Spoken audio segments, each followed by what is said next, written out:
welcome to the God is a Geek podcast. My name is Adam Cook. We're back every Wednesday. Just in case you're listening for the very first time, I'm just going to tell you, every Wednesday there's a goddamn video game podcast. And this week, Nicola Ardron's here. How are you, Nicola? Did you like the aggressive introduction? Was very aggressive today. I was just wondering what's got your dander up. I mean, honestly, it's just a little bit warmer in here than I would like, and that's enough sometimes, isn't it? Yeah, it is. It is. It's very true. But yes, I'm very well, thank you. Happy to be here. Glad to hear it. Got so many games to talk about. So many that we kicked Chris White off the podcast. We told Gary Bailey, you're in the caravan for a week, you're not coming. Adam Carroll wasn't allowed back in Ireland for some reason that we can't get into. So we decided to bring back an old friend. Ryan Sandrey, who has not been heard on this podcast for, well, how long, Ryan? About 5 years, maybe? 5? Is that all? I know. Is it really? I know. Holy shit. Actually, It's been a very long time. Yeah. How are you, mate? I haven't spoken to you in them 5 years, so just, I'm very well, thank you. How are you? I'm just exactly as well as you are as well yourself. Nicola, I couldn't remember if you'd even met Ryan, and I like... You know each other, yeah. This isn't awkward. Yeah. Like this isn't the introduction. No, to the we podcast. Now we're very familiar. What did we used to play, Ryan? We played Overwatch. a bit of Overwatch, Siege and Overwatch Siege. and... Vermintide. Do you remember for a those little bit. days on Overwatch where we literally had 6 people? I can't even remember how many people were in that game. It's 6, isn't it? Is it 5? Yeah. But we literally had to rotate people out when people were leaving for the evening. It was like someone had been waiting to jump in. I know. God, those were the days, weren't they? Very rare these days, and it was good times. Good times. It was great times. I remember sitting there in the summer with a bad back and a fan, many ciders, and like I say, we were just, those were the days. But we've got a pod. We've got Overwatch is great. Overwatch is great. You know, the rumours of Overwatch 2, and I told my son, who loves that game, like you wouldn't believe, and he just looked at me and goes, well, what would it be? And I said, well, the rumours are that it's going to be like a PvE, and his face said more than many words he wasn't allowed to say in front of me could ever say. So if you're listening, Blizzard, just, I don't know, whatever, really, do what you want, because people will buy it. We have got to talk about some video games. Nicola and I have got nothing, really. Absolutely nothing. Nothing. Got games, is, but we can't talk about them yet. But I mean, nothing. I sat looking. Go on. I do have Terraria on the Switch. The hottest of the hot new games. Yes, the hottest of the hot game, released in 2015 or whenever it was. But it's on Switch. Well, like everything is now, I suppose. Anyway, sorry to interrupt. No, I was just going to say all I've done is now and again I look at the Game Pass app and I look at the games that I have played, like currently on there, Batman Arkham Knight, I think. Yes. Yeah, just came on. Which I remember giving a 10 out of 10. Stand by that. Still love that game. And thought I could just play that again on Xbox because I played it on PS4. And then I think the other one was Shadow of War, which is a decent game as well. And again, I thought I could just play that, but I haven't. So luckily, Ryan's here, and he's played a fairly recent game in The Sinking City, mate. Yeah, pretty recent. Only came out 2 or 3 weeks ago now, I think. Yeah? Yeah. Yeah. It's pretty good. Like, you're probably familiar with the Frogwares games, like the Sherlock Holmes ones that were... I'm not, if I'm honest. Well, I mean, I'm familiar with them existing. I don't know about Nicola, but I don't think I've played any of them. Same, Adam. I know that they exist. I've not played them. They've always had a slightly janky charm to them. Like, the original ones were like, you used to go into Morrison's and find them for a tenner in like a little thing on the edge of the aisle. And that, Morrison's, for our USA listeners, is a supermarket, by the way. Yeah. And not paid for advertising. No, had them as well. Not sponsored, hashtag. No. But, so the original ones were kind of that, and then when Steam came along and everything, they kind of got a bit bigger, and obviously digital distribution kind of helped with that. And then they started releasing them on console, start of this generation. Almost at the end of, there was a Sherlock Holmes versus Jack the Ripper one that I didn't play on like Xbox 360, and then they released a few on the PS4, which are actually really good detective games. They kind of filled that little gap that LA Noire had left. But they always had a little bit of jank. Like famously in one of them, Watson didn't have any AI, so he just moved when you weren't looking at him, which made him like a weeping angel kind of figure.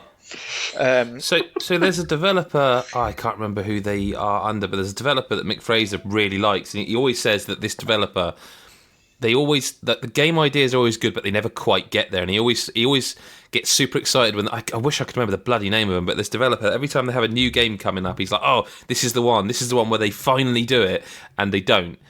whatever that developer's name is, this is not helpful. Is this? Are they? Frogware's your version of that? I think so. Like, I really like the Sherlock Holmes games, and when the Spiders. Spiders, yeah, there. Another French one, I think. Frogware's they always get close. He says, yeah. but never. Yeah, so they're your Spiders. I think so. It's like any studio that's published by like Future. It's always kind of, that's a really good idea, and then it doesn't really come out. And this one, although it's published by Big Ben, I think, kind of fills. Yes, that's right. Sits into that as well. Like the Call of Cthulhu game that came out last year was pretty good. It wasn't great. And was that last year? Yeah, I think. Oh, it was last year or like the very beginning of this year. Can I just interject here, because I heard you say Call of Cthulhu. Mm-hmm. I say Call of Cthulhu. Oh, I do too. I'm definitely not the leading expert on how you should because I pronounce just it. wondered whether I'd been pronouncing it incorrectly all these years. I just don't know. I don't know. I've always said Cthulhu, but I mean, I'm sure the listeners will tell me I was saying it wrong. But I mean, we're probably all saying it wrong. Let's be honest. It's not really a word, is it? It's a made-up word, isn't it? Well, let's not get into if all words are made up. I've just realised what I've said. Moving on. But anyway, so the Call of Cthulhu game came out in whenever it was last year or the start of this year, and this is kind of their answer to it. This one's more of an open world. It's not Lovecraft based like Call of Cthulhu was, but it's extremely heavily influenced by it, which is all right. I mean, Lovecraft stuff has never really been my exact cup of tea, but it's an interesting concept. And you're basically in the sinking city. It's a kind of you're set in a city which is unsurprisingly flooding. Is it sinking? It is. It's they've experienced a sort of catastrophic supernatural flood, and it's kind of cut them off from the rest of Massachusetts, and you kind of don't know what's going on there, and then you just rock up as a PI who was formerly in the Navy as a diver, and he's kind of been having nightmares for a while, so he goes to this island, or the sinking city that's become an island, and you kind of just get to know the locals and get to know what's going on there, and a fuckload is going on, let's put it that way. Is Cthulhu lore or whatever, Lovecraft and stuff, is it rooted in there has to be a detective, a kind of drunkard down and out kind of detective? Because like you're kind of describing Call of Cthulhu, which by the way was 30th of October last year, which is mental because I would have sworn that was this year. But that game I played, and you're like, that was a first person. They are, okay, because that one looked. I played that on PS4, and that was one of the ugliest games I've played on that console. Which doesn't mean the game's bad, but like I don't want. You're sort of evoking the memory of that and making me sort of go, do you know what I mean? But I know, obviously, from speaking to you, you really like this game. Yes, the Sinking City is very good. It's kind of a bit like Vampire that came out. Okay, so that was a good game. I was about to ask you that, Ryan. I was about to ask you that very question, because what you kind of described sounds a little bit like what you do in Vampire, doesn't it? Where you kind of go to an area and you speak to folk to find out what's going on, and from that build a picture. I really liked Vampire. Or Vampire. Same. I don't know how to pronounce it. No, it is. It's Vampire, but you got to roll your R's, which I did on the podcast. Vampire. Yeah, like I'm not going through that again. But I really liked Vampire, so this kind of reminded me of it. And it is kind of a mix of the two games. It's got a bit of the detective work of Call of Cthulhu, which was probably the best bit of Call of Cthulhu, and it's got a bit of the open world, exploring what's going on kind of situation that you had in Vampire. But there's a few things that kind of let it down. You mentioned Call of Cthulhu didn't run very well and looked really bad. It just looked really ropey. The Sinking City has a lot of those issues too, especially on console. Like I played it on the Xbox. It doesn't have any One X compatibility or anything like that. It's just standard, which is quite unusual, to be fair. And it just judders. Like there's moments when you're running through the city and it'll just judder, and it's really off-putting, particularly on like a One X. You're not used to it anymore, and it's it's a bit off-putting, and kind of you'll occasionally see people just spawn out from behind the car, and it won't be just like one person, it'll be like 10 of them, and they all look vaguely similar, and they've all just spawned behind the car that's right in front of you that doesn't lead anywhere else. There's nothing behind it. So it's a really good game, but you can't ignore the limitations of it. Like clearly, like it's an ambitious game. took a lot longer than I expected as well. Like, I played it for about 20 to 30 hours, which I wasn't really expecting. Yeah, like PJ reviewed it on PC for us, and when I sent him the code, I kind of thought it was like a more concise 9 to 10 hour story game. Yeah. And then he sort of come back after a few days and was like, "This is, by the way, this is ridiculously big." Like, really? It's a very I wasn't expecting that. Is this like a double A game? Is this the return of the double A? This sort of game. I think it is. Yeah, I think it's one of those sort of games where it's a bit higher budget than your regular indie, and it has a lot of ambitious ideas, but it doesn't quite get to the polish or It definitely sounds like Vampire, because that's pretty much my feelings of what I've played of Vampire. That it's got some fantastic ideas, but it's a bit kind of janky and not quite realised. The Vampire is better because in terms of like the combat is much more enjoyable in Vampire than it is in this game. Yeah. This game, the combat is bloody atrocious. Like, that's what Mick Fraser said about it. Actually, you don't have to do it that often, so it's okay. But when you are called upon to shoot something or whatever, and there's a lot of guns in the game, and you unlock those through the story, which is kind of weird as well. But it's just really janky, and it kind of there's no weight to any of the guns. They all feel about the same. Hate that. Enemies just still clip through the walls and stuff. It's kind of a bit. It's not the most enjoyable bit. And if it was a game that was purely combat based, I probably wouldn't recommend it to anyone.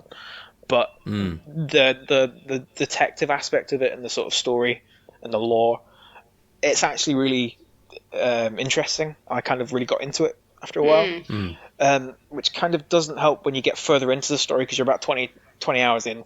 If you don't do any of the side quests, which are all quite samey, go here, pick up this, investigate that. I was thinking about side quests recently because it's something that's been playing on my mind for a while now. Like a lot of side quests, I think it has to be. I don't know if it could definitely be this, but I feel like it has to be publisher led. Like they must say, make your 10-hour game 30 hours, because I sometimes think about these side quests, and if I were to ask either of you, what's a game where the side quests really stand out? Do you think you could name 5 or 10? Because if you took them out and made it a 10-hour game, would that not make the game overall better? All right, you might think, I'm only going to play it for 10 hours, but... I can only think of 2 games. Well, no... I enjoyed doing everything in Horizon Zero Dawn. Yes. Right, so the side quest in The Witcher 3... Yeah, that's the phenomenal. Yeah. Some of the side quests in Assassin's Creed Odyssey were great. Yes, really good fun. I never got through that enough to know, but I've trusted really that, good fun. Some of the side stuff you do in like a Bethesda RPG are usually pretty fun as well. Yeah, I was thinking of Spider-Man. Like I 100% did that, but definitely not good side quests. Yeah. They were rubbish filler, old school filler. Those weren't they? Yeah, but yeah, like Fallout 3 and 4 and New Vegas. Side quest stuff as well. I mean, having played it recently, Dishonored 2, not side quests, but alternate objectives kind of thing that make you play differently. But that's... Yeah, I don't know. I think I'm personally a bit burnt out on these enormous open worldy games at the moment. I'm hoping Watch Dogs, and he said 3, but Legion is for me, because I love that. I love Watch Dogs 2 so much, and I'm hoping. I mean, everything about. I don't know why we're talking about Watch Dogs Legion, but I will say everything about that game looks amazing to me, except for I worry it's going to be a bit dreary. But how do you got to tell a story? It's in post-Brexit Britain, isn't it? It's bound to be dreary. So it will be dreary, yeah. But it's not political. Okay. It's definitely not, because games aren't ever political. Like is the Sinking City political? I suspect maybe it is. But it can't be. There's a big disclaimer at the start of the game saying that it talks about differences in race and prejudices that were present in the works of Lovecraft that they've kind of recreated for this because it's true to the time. Yeah, and there is an element of there's a race of people who are basically fish, half human, and there's a lot of prejudice against those. So I would say it is like political. And I always find that discussion quite amusing, because I think it's someone at the top, the money men, who are saying, don't you dare say you're one side or the other, which I totally get from a business perspective, but you're not telling me that someone who writes stories for a living is apolitical. Just don't buy it. Yeah. I think it's impossible for a game to be apolitical, to be honest. Unless it's like a FIFA game, and even then, arguably, You've got the politics of buying and selling players, Ryan. I know. But actually, all joking aside, I would say the fact that they chose a black protagonist for the FIFA story is inherently a political choice. Let's not get into this. I don't know why I said That's a dangerous tangent. It's just not. But you know what I'm saying? Like they could have chose anyone, and they specifically went that route, which is a great thing to do. But I wonder if there's some pissed off white dude who won't play FIFA anymore because of that. In fact, I hope there's some pissed off white dude somewhere who won't play FIFA anymore because of that. But the Sinking City is a good game. It is good. Like if I was reviewing it, maybe 6 or 7. Okay, decent. It's a good 6, but it does have those issues. Yeah. And by the end, you kind of just want it to be done because it is a very long game. But it was enjoyable when I enjoyed it, and I even paid £50 for it from Game because I couldn't find it anywhere else. So that's how interested I was in it, and I don't feel like paying £50 for any game is a lot of money. But I'm gonna say I don't feel like I got splashing the cash there, Ryan. I don't feel like I got ripped off buying it, so that was good. That's a good sign. Then. Yeah, that's a good sign. So there's another game you've been playing. Yes. And I am very because I haven't thought about this game apart from when it updates on my PS4, and I haven't talked to anyone about it since it came out. And I don't think many people have thought about it or spoke about it. For a Sony game, it kind of came and went, and I've been vocal on this podcast about my feelings about it. But what do you think of Days Gone? When Days Gone was announced, I wasn't too keen on the idea. It was like I thought it was a genre that we've seen many times before. Oh yes, and the kind of story that even Sony themselves have done probably better. But so I didn't pick it up at release, and I picked it up a few months later for I think it was about £30 or something. But I've actually really enjoyed my time with it. I was surprised how much I liked it. How far in are you? Hours wise, I should say. Like if you were to put a number on it, 10 to 15, I want to say. Okay. So I've seen a lot of the map now. Been to a bunch of camps. How many camps? Can you remember? I'm not trying to pin you down, but it's still new enough. I don't want to spoil it. No, I've been to 3 camps. You've been to 3 camps. Okay, all right. Okay, so you're past the point then where I was like, I'm done. I think probably. Yes. Because I got to the 3rd camp. Oh, 3rd camp was. Yeah, I think it's the really really big camp. The camp on the lake is the 3rd one. Yeah, where you have to sort of sneak back in. Yeah. For the first. Yeah. Okay, it was shortly after. About a few hours after there, I was done. But so you're opinions. You're allowed to like it. Yeah, I am enjoying it. I wasn't sure what to make of it because obviously it's another open world game, and it's a post-apocalyptic game, which I've had a lot of. But I think the most interesting thing for me has been some of the mechanics that really put me off it before I bought it are actually working in my favour. I think they were quite good. The main one being that your bike runs out of fuel. Because I think on the one hand, that's a really irritating thing because you're like, I just want to explore the map and I've got to plan my route and everything. And I've got to make sure that I have fuel with me and I've got to buy it or I've got to find it in a can or whatever. But I think that aspect of having your main source of transportation constantly running out of a resource is actually a really good thing in terms of making sure that you actually explore the land you're going through. Because I have to make sure that whenever I'm going somewhere across the map, not even with fast travel, because obviously that uses fuel as well, which is a really good thing because it stops you from just using fast travel constantly.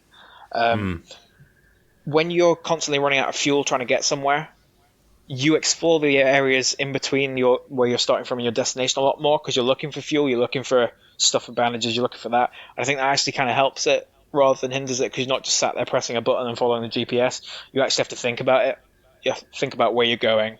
Is there anything on the way? Is there a Nero base? Is there anything like that so I can get supplies? I think that's actually a really good idea. Anything I would counter that with is I don't think it would be an unfair concession to request them to allow you, if you do find a fuel tank, well, you will find a fuel tank, there's lots of them.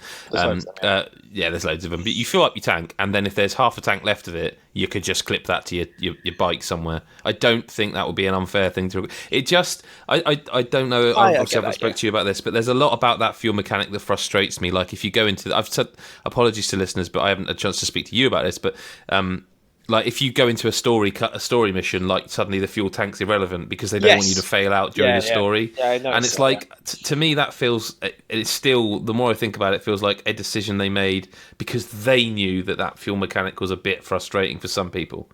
Well, I don't know. I think that one's probably more just the player has no idea that the mission they're about to go into may involve chasing something across the map. But that's what I'm saying. My argument would be then they've not designed the game around a central idea. They've had it's very obvious by the mechanics of this game. There's a lot of different ideas, different people. Yeah, I would be intrigued. I would almost like to sort of wipe my memory of the game because it's been patched a lot. Like every time I turn my PS4 and that game's been patched. And one of the things that, while obviously it doesn't change a game from like a 6 to a 10, it does affect a game when they remove bugs, when they improve things. And this game's been patched a lot, and it was very buggy.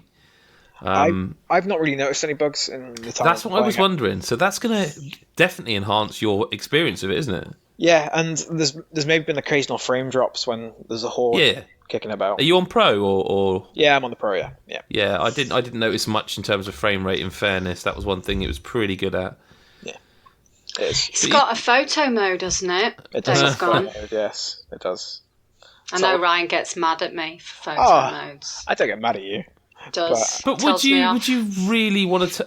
I mean, I know you haven't played it, but Ryan has. I have. I'm not sure there's. I mean, what would you take photos of in this? It's a decent looking game, but like I saw people going like, "Oh, this is one of the best looking PS4 games." I'm like, "Fucking, have you played Horizon Zero Dawn, lads?" Because that's a good looking game. Like that game was years ago now, and it's still one of my favourite looking games on the console. I think Days Gone's quite a good looking game, but it's not like you don't see a lot of things where you'd be like, "Oh, I need a photo of that." It's just but you guys don't like taking photos in games anyway. No, that's fair. Neither of you do. That's true. No, that's fair. Totally a fair point. The only captures I take are stuff that make me laugh, which is glitches and stuff. But yeah, I mean, I'm liking it. I was surprised how much I'm liking it. That's how I started with it. Like I was like really shocked. Like, oh, I really like this, but it just wore thin. Yeah. For me, I've heard it's a very long game, so we'll see how I get on with it. Because obviously Rage 2, I really like that game as well, which I've not spoke about. Okay. To you before. Yeah, I mean, I keep thinking about trying that again as well, but like. I want to play that. I enjoyed it. It was fine. Like it wasn't the best game I've ever played, but it was an enjoyable game, and I didn't. But I think. Sorry, go on, mate. Go on. The gun mechanics in that were incredible, and that kind of made the game for it. What ruined it for me is that from the I think I fell into the marketing trap. I thought what I was getting was kind of Doom, and it's not. It's not Doom. It's not. And I really wanted that because I've said on the podcast before that Doom 2016 is one of my favourite shooters of all time. Yeah, I think that game is unreal. What a game! It's more like the game that Avalanche made a while ago, Mad Max. It's a lot like Mad Max, but it plays better and it's a bit quicker. I've got that on my list to play as well. Oh my god! Why come on this pod? I personally prefer to play Mad Max because, the only reason I would say I think you'd agree with me, Nicola, is because I think you like first-person shooters a lot, like we all do actually, but you like the kind of Titanfall, the Doom more than most, as do I, and I think you'd prefer Mad Max because it's third person, whereas this feels like like you say, Ryan says, a first person game, but it is very Mad Max, and the maps are, well, again, a game that keeps being updated, and I wonder if that's. I really enjoyed the first Rage. In fairness, I preferred the first Rage to what I played of this. What I've seen of it though, it looks a bit like there's some trick shots going on, which I kind of like the idea of. You know, what was that? What was that game that had loads of trick shots? Bulletstorm. Yeah, kind of reminded me a little bit of that. There's an element of that. Yeah. It's not as overt as in Bulletstorm, where you get points for kicking people into cactuses and stuff. But, but that's kind of the problem I had with it. The marketing made it look like that. Like it's not really I think I said it on the pod. Like that, the game they advertise kind of doesn't exist yet. Well, it's not this game. But this game, I don't think Rage 2 was bad. I enjoyed Rage 2. Yeah. But you've also been playing, speaking of sort of sweary, obnoxious characters and shooting things, Void Bastards, which is a game I very much enjoy. Yes, Void Bastards is great. That's brilliant. I'm not a fan of roguelikes, not particularly. Oh, okay. So I was quite surprised with how much I enjoyed Void Bastards, actually. Yeah. I think my problem with roguelikes has always been that the story is the one you create, and I kind of don't always mesh with that. So games like Terraria, Minecraft, Binding of Isaac, those kind of games where you have to make the story yourselves. They don't Sea of Thieves. Okay. Sea of Thieves. Yeah, Sea of Thieves. As you know, I didn't really get on with that. The ones Holy fuck, is Sea of Thieves a roguelike? No, but it is the game you... No, of course it isn't. Make your own story in. Yeah, no, I was just thinking when you died, you lose everything. You don't, do you? You still keep your levels and stuff. You keep it, yeah. You keep it. Yeah. They're not taking away my pirate hat, tell you. Peg leg. I was just going to say peg leg. Sorry, carry on. So yeah, I was very surprised with how much I enjoyed Void Bastards. It was kind of...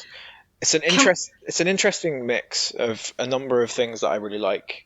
So there's an element of BioShock, like some of the game mechanics and some of the way that the game actually plays. You're like, this is very reminiscent of BioShock. And then you can tell there's a very strong influence from Red Dwarf, especially in terms of holy shit! I'd never thought of that. In terms of the style of comedy and absolutely. And what the ships are like, and the little tidbits you pick up along the way. Yeah, they stole our idea. We talked about a Red Dwarf video game. Some fuckers. And it's Void Bastards. I've played Void Bastards. Yeah. And I was immediately, as soon as I started playing it, immediately drawn by the visual style. Oh, it's a fantastic. Corker, isn't it? It looks incredible. But what's really hooked me is the ridiculousness of the mundane objects you've got to go and get. Like, you need to go get a stapler.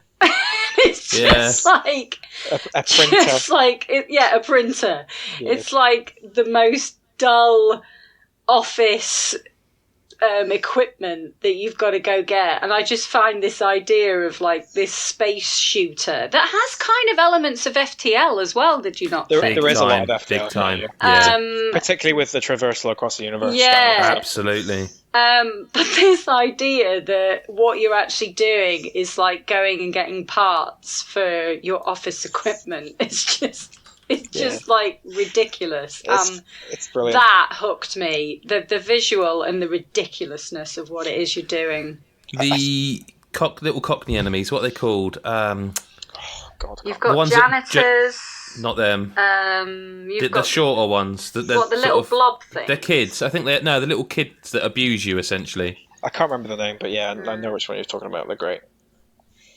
Yeah. But that I found out recently. The voice actor, I think, is the writer of the game. It's a woman who wrote the story for the game, and she actually did the voice work for a lot of the characters. And right, I didn't know that. That's funny. I think she's Scottish as well. Yeah, I think she is. Yeah, and it was on Giant Bomb over E3. I think they had her. I think she used to write for Rock Paper Shotgun. I think that's might possibly be. Yeah. But like, I just. Void Bastards is a weird one, right? Because I wonder where are we? We're in July now. I wonder in December if this game will crop up on any lists, because I don't really have many complaints about that game. No, nor do I actually.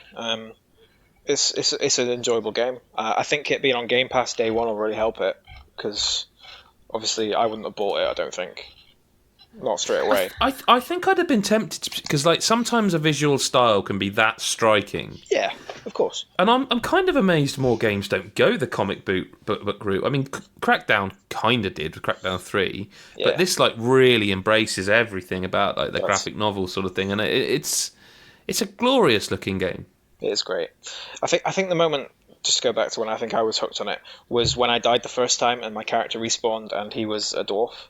So everything was all the buttons were further away. Yes, and it actually really does. It made you not just 3 foot shorter. Yes, and it was like, such an interesting way to go through the game again. Like one where you've got like a cough. Yeah, I was just about to say that was what my second one is. That's the thing. It's not just a thing that's like, oh, you've got a cough. Your character actually coughs. Like those and traits. Enemies, yeah. Yes, they are real traits that actually happen in the game, which I feel is like a step beyond what a lot of games like this do. I thought that's really cool. I mean, Rogue Legacy did similar, but on a different scale, I suppose. And this, like you say, the fact you can be reborn as a dwarf and you are actually with a shorter viewpoint, and there is actually the opposite as well. You can be like super tall, and you can.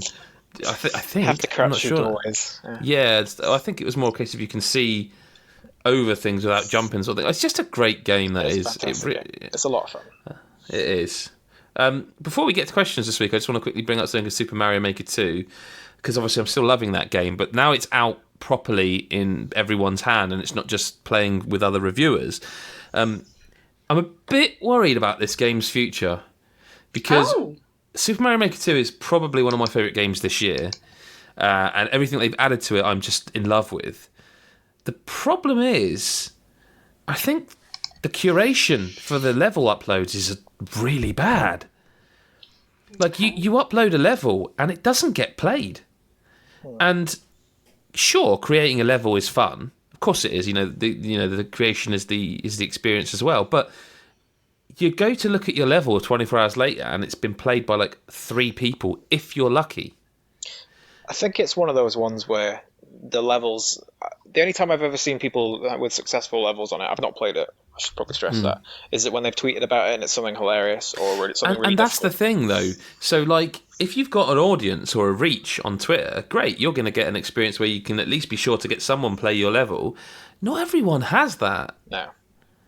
And I'm a little bit worried that I'm seeing like people in our community who are uploading the levels and I'm uploading levels, and like we're not massively broadcasting and publishing them on YouTube or on the site. We're just kind of sharing them between each other. And you get like those sort of plays of the people in the community who are playing it, but it doesn't feel like anyone's even seeing them.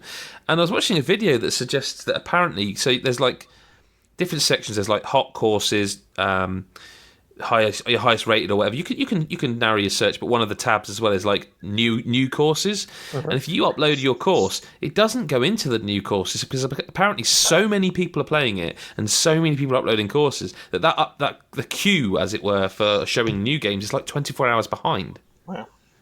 So I don't know what they do, but like I'm really enjoying. I don't create usually in terms of like Little Big Planet. I don't know if you guys do. I've never been the guy. I'm the one who plays everyone else's creations. I've never been very good at it. I don't really have the patience for it, I don't think. No, I mean, it's one of the reasons why, well, aside from the fact I'm absolutely garbage at platformers, it's one of the reasons why it's of no interest to me at all. I did play Little Big Planet, but I played other people's levels. I didn't even think about trying to make my own level. I just had no desire to do it. And there's something similar with that Dreams as well. I'm intrigued by Dreams. I'm very intrigued by Dreams. But I also, the thing that's making me like reticent to try it in now is that I just don't think that I would use the creation tools, and it seems to me that that's a significant part of that game. So the thing is, though, I think that Mario Maker's different because whereas Dreams, even Little Big Planet have lots of different rules that you have to kind of learn, you know how to play a Mario game. Well, I don't. You know what I... You know what I mean, though. Like you know the rules of Mario, of course, and everyone kind of does. It's kind of a shared. If you play games, it's a shared knowledge, so everyone can make them and not feel like I don't know. This just feels too complicated. You can draw some ground, put a jump, put a mushroom in a block, and put a flag at the end. But if no one's playing those levels. It makes you kind of think, why am I doing it? Why am I going to bother? So I've now reverted back to type, which is just playing... And I'm playing some of these levels going, these are fucking shit. Like, and I'm not being like, mine are so good. Mine are decent, but not brilliant. But I'm playing some of these going, how are these getting like 40,000 plays and getting surfaced? And mine that I really was... there was a level that basically someone called... Test, don't know why I'm doing this, wondering if it unlocks stuff, and it was just literally run from left to right and there's a flag, and that's appearing in my feed, in my curated queue, as it were, while the level I uploaded that I spent 2 hours making has been played by 46 people or whatever. Like that's I think that's always kind of what happens with these things. Like when the Assassin's Creed Odyssey story mode creator came out, I think the most played one was one which gave you thousands of XP straight away without doing anything. Yes, but that doesn't work in Mario. There's nothing to unlock via playing. I know what you're saying, because Little Big Planet as well is like, play this to unlock all the achievements kind of thing. Like, there's nothing like that in here. Like, the level creation, the reward is the level creation. Like, there's nothing you get from doing it. It's like social media, though. It's like social Yeah, media, you're Adam. right. Do you know? I mean, obviously, I can't relate to what you're saying in terms of Mario Maker specifically, but it's like me, you know how I regularly have a bit of a, like, I can't believe this is happening, I'm just, like, feeling whatever. Because, you know, in, like, Assassin's Creed Odyssey... I know what you're getting at now. Yeah, I like to take pictures. I like to take screenshots, and I spend a bit of time getting the right composition and this, that, and the other, and they get put onto the map. That's right. And I'll see some other photograph that somebody's taken that's clearly they've just taken a snap. They haven't done any composition at all, and it's got like tens of thousands of likes, and mine that I think is pretty damn good has got like 6. No, but not just you, because I remember that now. I'd forgotten all that. You even said, let's be honest, which one? And we all were like, well, yours are far better. There's composition involved.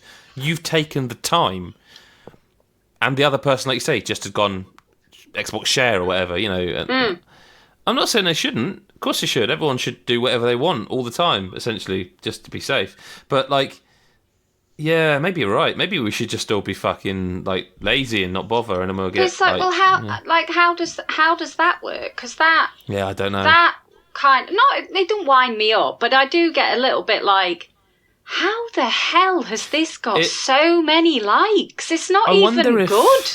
See, I wonder if someone with a very big, vast, social profile shares it, because for some reason, SoundCloud sent me a notification on my phone. I was like, I forgot I had a SoundCloud account, and I remember, I uploaded some of my old band's stuff up there, as well as some just old God is a Geek theme tunes, and I think people know I did the Video Gamer podcast theme tune, and so that was up there if people want it.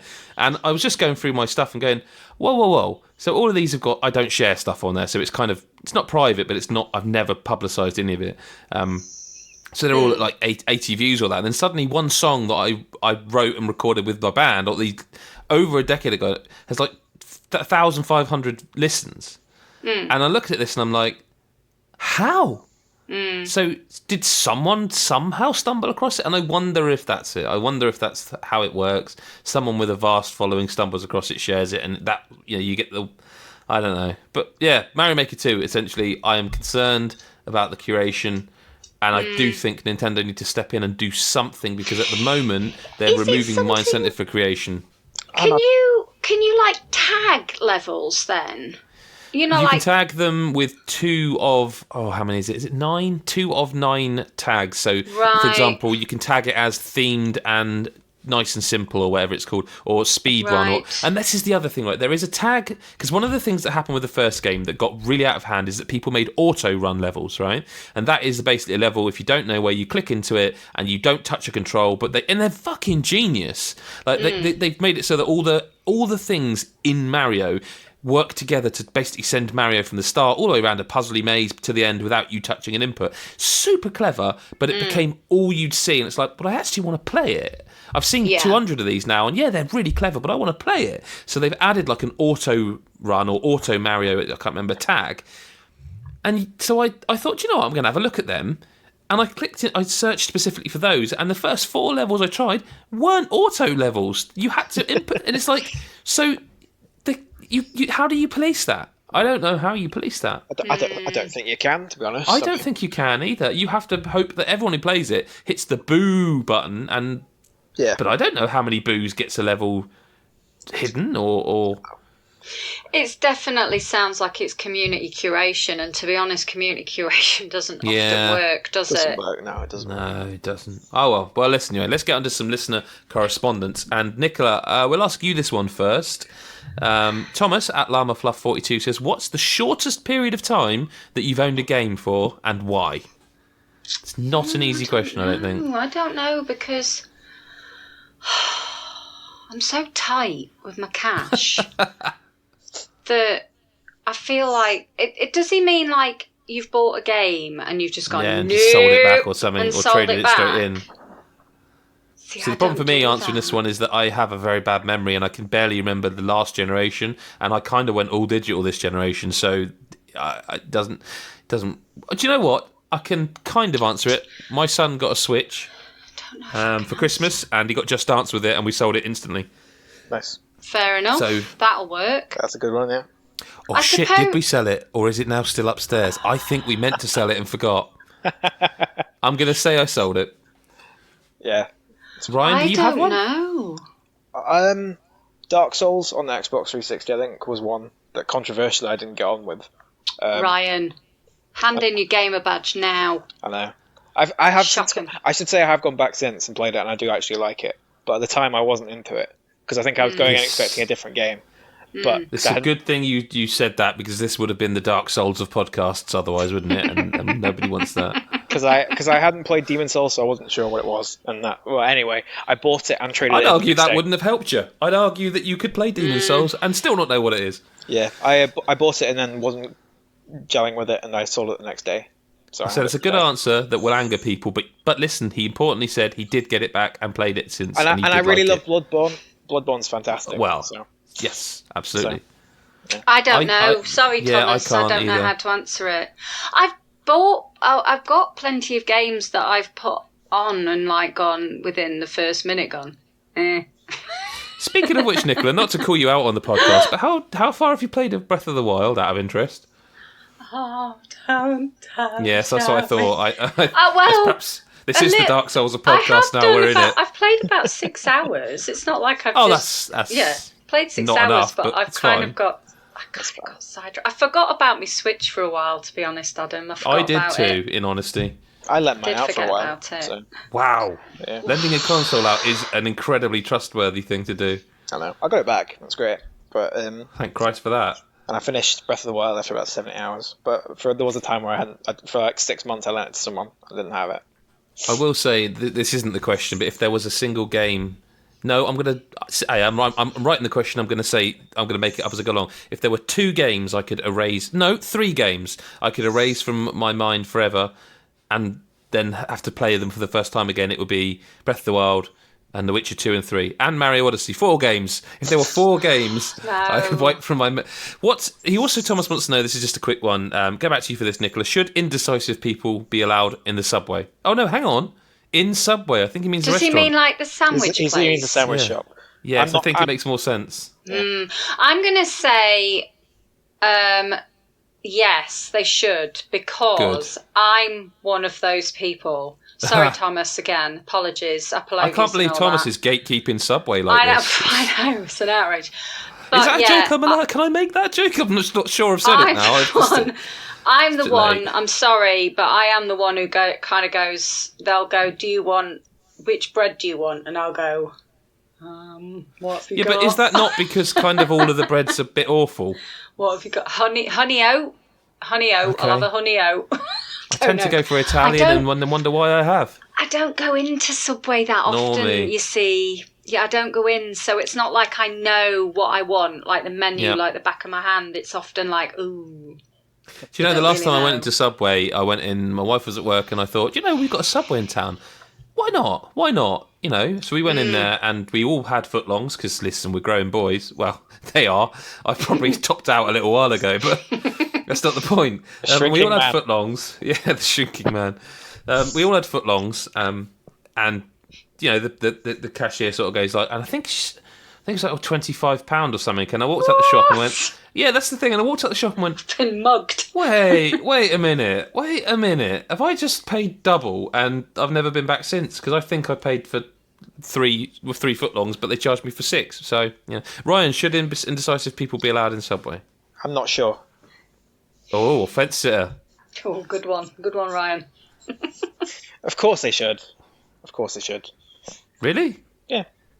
What about people who walk really slowly when you're in town and they're right in front of you?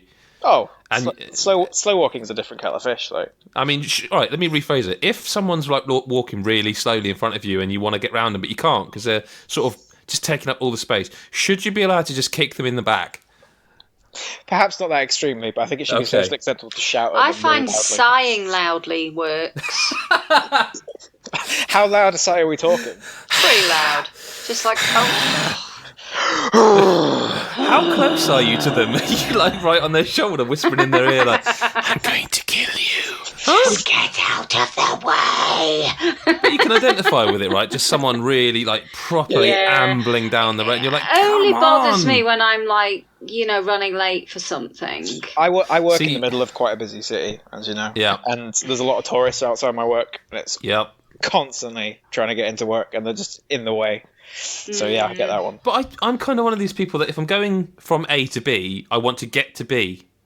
And if I get there, if I get to B early and I sit down and wait, fine. But I want the journey is not the fun part. I want to get from A to B, and that means that kind of everyone's going slower than me.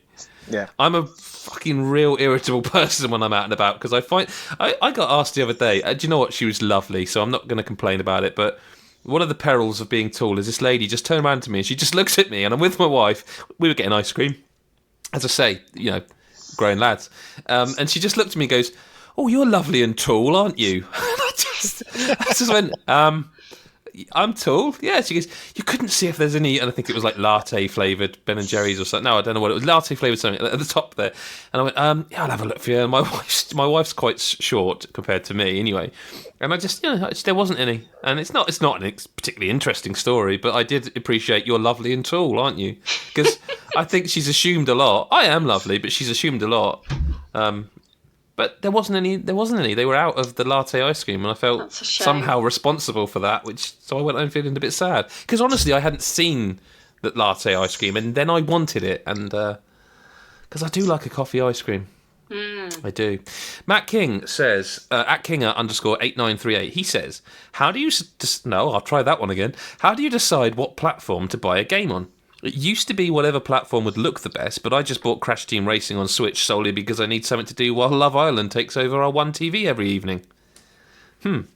How do you decide? We're all people who own all platforms.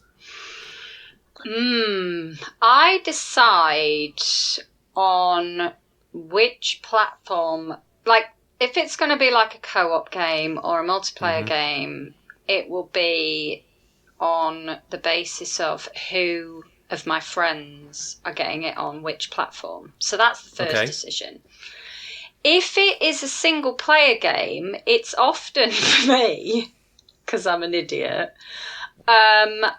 like I would choose it, like let's say it's part of a series of games. Oh God, I'm going to agree with you on this, Nicola. I would play it on the same console that I've played it previously. So for example, when Mass Effect Andromeda came out, because I'd played Mass Effect on Xbox 360. On Xbox 360, I felt like I had to play it on the Xbox. 100% with you. Red Dead Redemption 2, more recently, I had to play it on Xbox because I played the original on 360.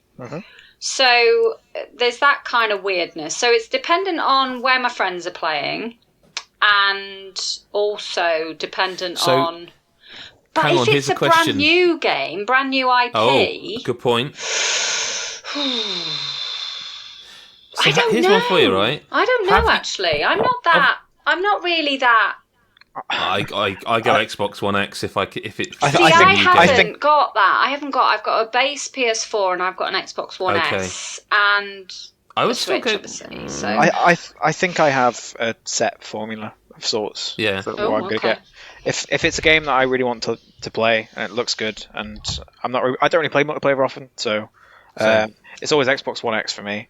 PlayStation is mostly exclusives, or if there's a really good deal on a game on it that I've not played yet. Switch is for anything that I can play on the train home to visit family. That's where that usually goes. So kart races like Crash Team Racing would be in a very different game. It would. Crash Team Racing I bought that on the Switch as well because I was playing that on the train. Civilization 6 I've got on the Switch because I was playing that on the train. Wait, what? Civ 6 came to Switch? What? Yeah, I've got that on the Switch. I missed that. How does it run on Switch? It runs pretty well, to be fair. Fine, yeah. Wow. I have a question for you. So back to what Nicholas said about like. So I'm the same. Like I wondered if I was like with Andromeda, if I would have enjoyed it more if I'd been on Xbox, which is such a stupid thing. But I just wondered. In our profession here, sometimes the code comes in and the code is the code. Yep. You know what I mean? Like it is what it is. Yeah. Do you feel weird or like you're betraying something? Yes, Adam. Yes. Okay. Can I tell you 2 examples of 2 games I bet I can guess one of them. Yes. I bet I can guess one. Go. No. Assassin's Creed. No. Okay. No. What was Andromeda? I know that was PS. Was it PS4? I've played it on both PS4. No, I didn't review Andromeda. I didn't review that. That was Chris White. No, I did. Oh, no, that's right. I did a guide, I think, for it, if I remember rightly. Yeah. But that's right. You were on Xbox. You gave me a disc. Actually, it was a disc for Andromeda, and it was on PS4. And I was like, well, I've already bought it on Xbox. Yeah, that's right. Because I played Mass Effect on Xbox. 2 games that I have reviewed that I felt like they were the code came in for the wrong platform. Yep. Titanfall 2. Oh, absolutely. Should have been on Xbox, Adam. I'm still raging. No, I agree with you. Absolutely. Might have changed its fortunes.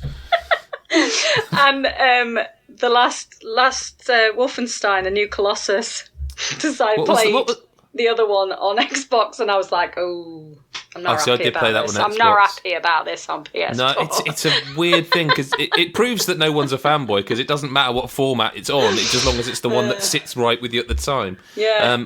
I'm Xbox One X, by the way, and I started to enjoy the Switch more recently.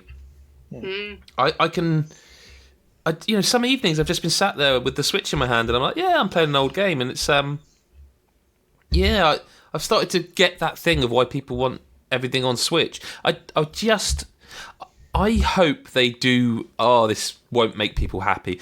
I hope they do announce a new Switch that a bit like the PS4 Pro, like the Xbox One X.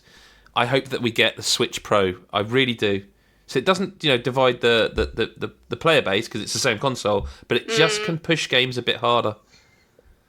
I hope we get that. I don't know if we will. We might. David Ayres, this could go well. I don't think this is going to go as well as the biscuit question. I think the idea of all 3 of us agreeing on a favourite flavour of crisps is difficult, but he wants to know, what's your favourite flavour of crisps? It's such a broad question because there are so many choices now.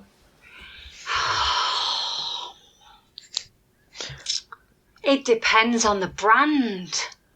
Surely. It depends on the type of crisp as well. Yeah, that's exactly. what I mean. Let's talk base. Kettlebell. Chip. Well, if we're talking kettle, I reckon we can all agree on the yellow packet. Oh, see, which what's one's that one again? Is that the cheddar, the vintage cheddar? The cheddar, yes, and onion, I think it is. I quite like the sea salt and the black pepper in a kettle. I won't go against you. I mean, I don't think I'd turn down a kettle chip. No, God, no. I think my favourite kettle one is actually the bacon and maple syrup one. I've only had them once. I haven't tried that. That's the pink packet, isn't it? That's the pink one, yeah. Yeah. Right. But if let's talk. I mean, I'm old enough to say Golden Wonder, but let's not go there, because they had the colours correct for a start with the cheese and onion and the salt and vinegar. But let's not go there. If you're talking modern, let's just say Walkers, because they're kind of. But then generic. If you're getting into a Walker sensation, though, Adam. No. We're talking. You've gone in and mind you, they are part of a meal. Well, you gone into Tesco, which is a supermarket, and you're getting a meal deal, and you got your drink, you got your sandwich, and you're going to grab a bag of Walkers. But this Tesco has every flavour of them. Ooh. Right. See, I'm a big fan of a Walker's cheese and onion. Okay. Big fan of a Worcester sauce. Oh! I didn't think another. Yep. Big fan. Don't know. See, the problem I have with crisps now, right, is like strong flavours like Worcester sauce, prawn cocktail. They kind of hurt my tongue now, because I've got this disorder where I don't produce much saliva in my mouth. Really strong, sharp flavours like that tend to hurt my tongue. So as much as I like them, I can't really eat them, if you know what I mean. But I'm going to just say prawn cocktail Walkers. See, I'm just going to out there and say it. Prawn cocktail used to be my favourite flavour of crisps, but I can no longer eat them because they What hurt my about? tongue. Oh no, I suppose I was going to say, what about Pringles prawn cocktail? Because I think they're a little less sharp. No. Oof, no. I'm going to say prawn cocktail for Walkers. Ryan? Okay. Ooh, they used to do barbecue rib.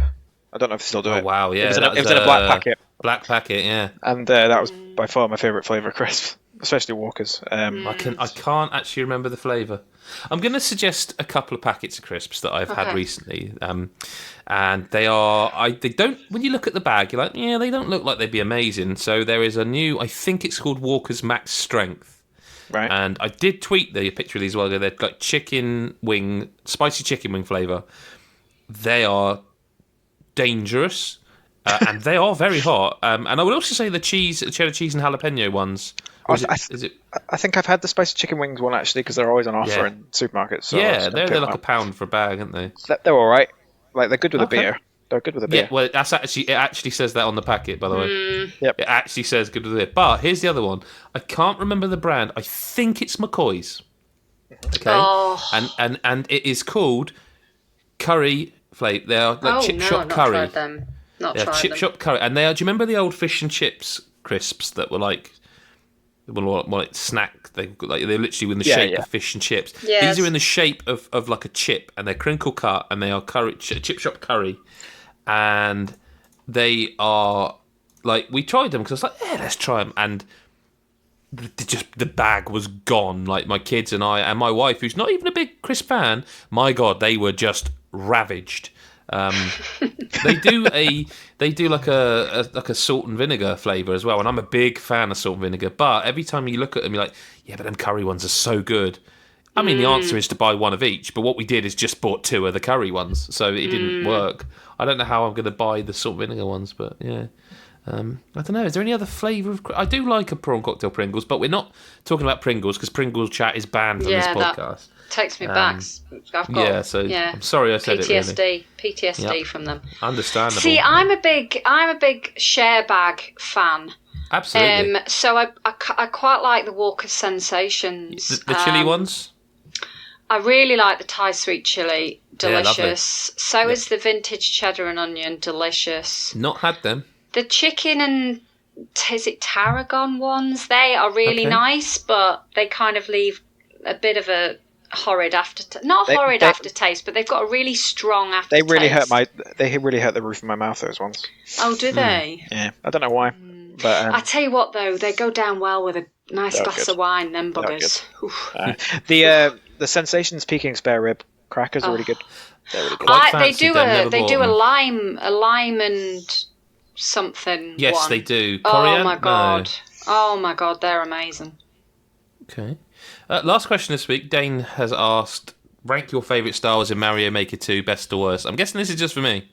Yeah, it's just for you. It won't be for me. Okay. Quite simply, we're going to go World, Original Mario Brothers, 3, and then we're going to go Mario 3D World. Okay, that's it. Simple. That's it. Done. Mario World. So 3D World's your worst? I mean, yeah, but kind of by default. Like I like all 4 styles, but mostly because I like in the game with the other 3, you can just switch between them while you're making a level, and sometimes you go, actually, this works better whereas you can't do that with Mario 3D World because that is like a separate thing within the game. So. But that is it. Thank you very much for your questions. Thank you very much for listening. You can go to patreon.com/godisgeek and for $1 a month get this podcast early. This week, not quite as early because we're hot on the seat of our pants, but normally early. And you can also get early access to videos. We give away lots of codes on there. It's worth $1 a month, we think. Nicola, thank you for being here as well, obviously. You're welcome. Ryan, do you want to pimp your Twitter out? Because you've changed it recently and I can't remember it. My Twitter is at RLSGLA. Because it was something else before, but I can't remember. Well, no, I do remember what it was, but I won't broadcast that. Yes, it's different now. Yes. But thank you very much, mate. It's been lovely having you on the podcast again. It's been great to be back. Thank you.